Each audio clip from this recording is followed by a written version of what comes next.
দাদা কি বলবেন, আপনাকে গ্রেফতার করা হয়েছে? পুরোটাই ফলস ফেব্রিকেটেড। কেন তাহলে হঠাৎ করে একজন ব্যবসায়ী এরকম অভিযোগ করতে গেল কেন? তিনি নিজেই বিধাননগর নর্থ থানায় 2018 সালে অ্যারেস্ট ছিলেন এবং বিভিন্ন সময় ফ্রড কেসে অ্যারেস্ট হয়েছে।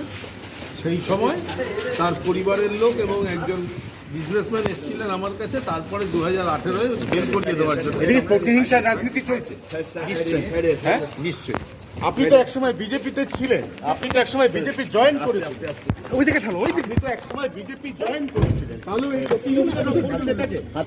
এটাকে তা সত্ত্বেও প্রতিহিংসাই বলবেন? নিশ্চয়ই।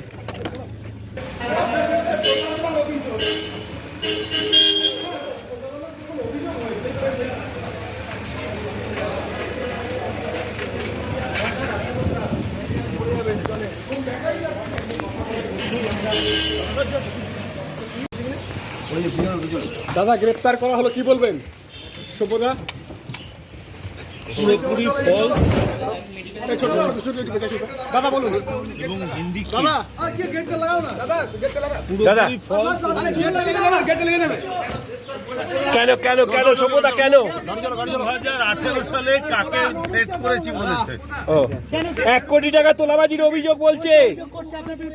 অভিযোগ তো যে কেউ করতে পারে, 1 কোটি কেন 100 কোটিও বলতে পারে। সে 1 টাকাও দিয়েছে যদি প্রমাণ করাতে পারে, আমাকে ফাঁসি কাটে তুলে দিক।